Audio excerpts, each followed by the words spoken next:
So it's now been about a month, a little over a month, that I've had a pair of Boss Waza Air headphones. Now at the time, my thinking was actually, in terms of sound and stuff like that, I was enjoying these more than I expected to. I was kind of surprised by, well, essentially, here's how I would put it. You don't necessarily think that you want a Boss Katana in a pair of headphones, do you? Frankly, I think the Boss Katana, some people really love it, some people really hate it. I'd say it's a pretty decent and one of the better kind of choices for a practice amp out there, and can do the performing thing as well. A pretty, can't really think of much better practice amp out there.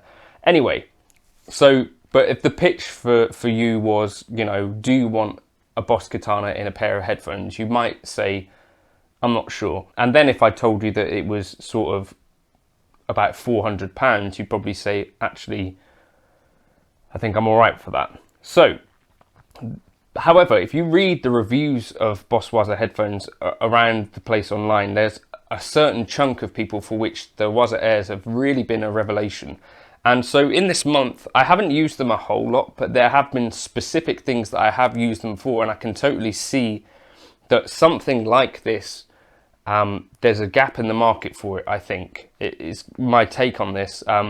There's a few little things that I think are missing from the Boss Waza Airs to make them a truly great experience, and Boss are used to updating products, you know, like you've got a Katana Mark II now, so maybe there is going to be a Mark II of the Waza Airs, which I think, if they get a couple of things changed about them, add a couple of things, they could really make a huge mark.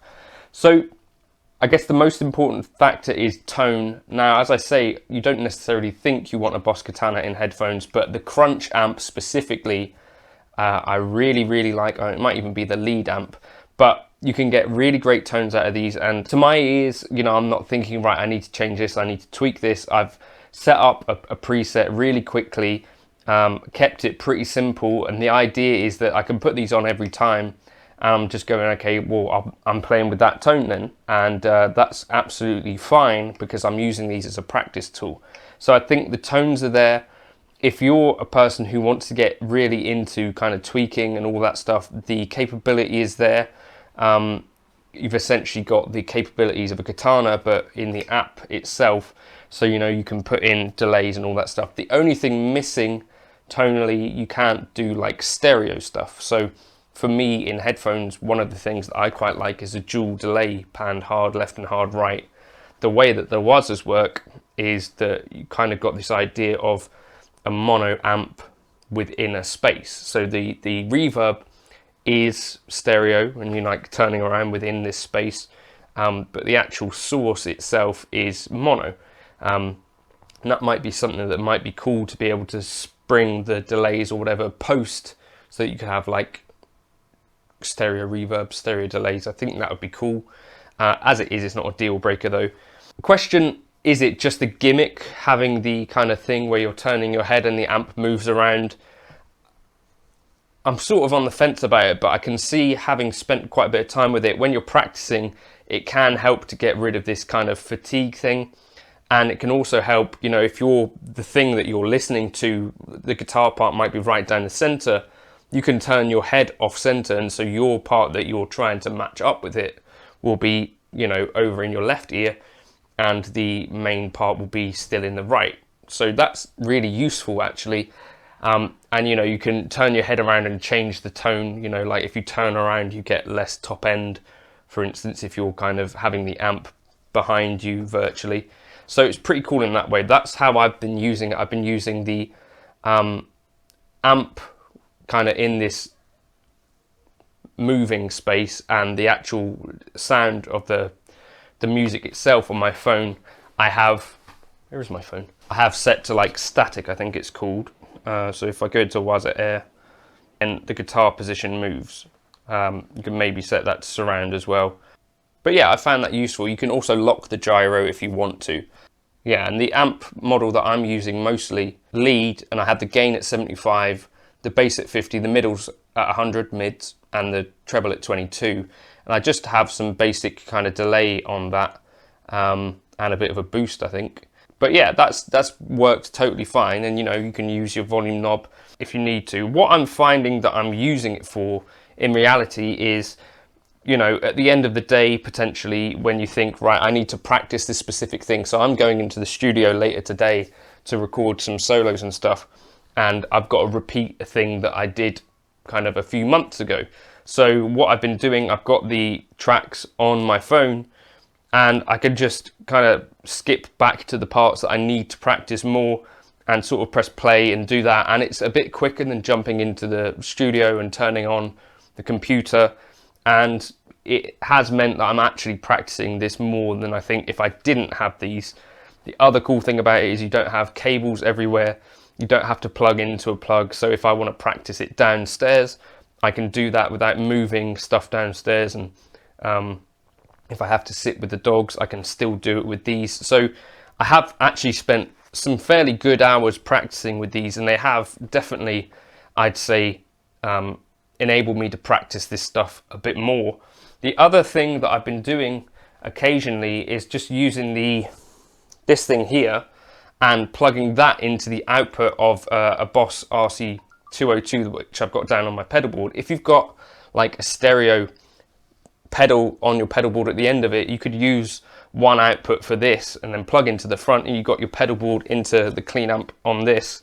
That has been really pretty useful as well, pretty fun. And so if you were practicing for a particular gig with your pedal board, you could do things in that way. Or, you know, if you usually use an HX Stomp Live, you could plug that in as well. And I've got like, there is a flat option where you have like a bass acoustic flat thing.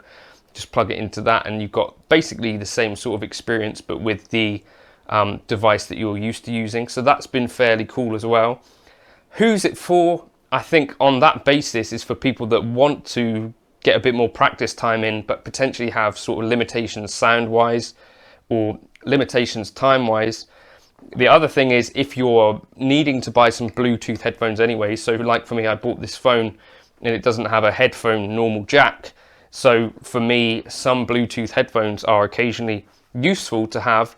So I could use them for that job as well. By themselves, I think they're kind of a little bit expensive to just sort of splash out on. But if you are going to be buying some Bluetooth headphones anyway, or if you needed like a practice rig that you're going to enjoy and think that you're going to use quite a bit, then I think they could definitely work for those types of people.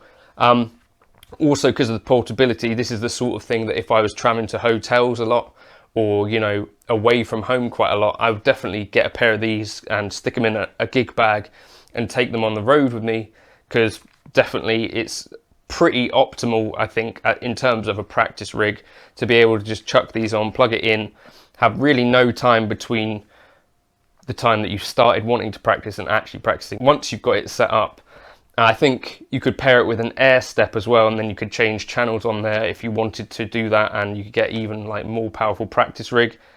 The one thing that I think is missing that for me would make them more than just a practice rig, a lot of my time is spent recording, and I need to be able to record guitar tones.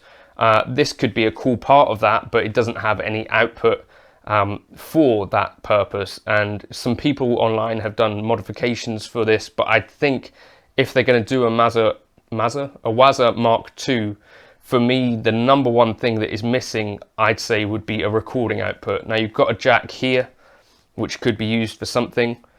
This is at the moment, I think, just used for calibrating this little wireless dongle.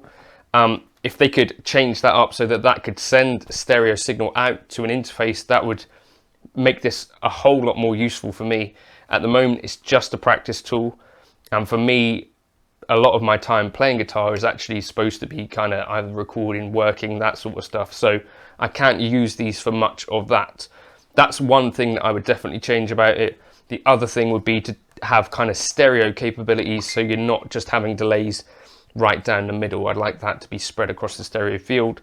But yeah, useful for a lot of things, and I can totally see that one day this sort of thing is definitely going to be the sort of thing that many people would want. It's also, you know, surprisingly good sounding and comfortable experience, but I guess you're paying for that.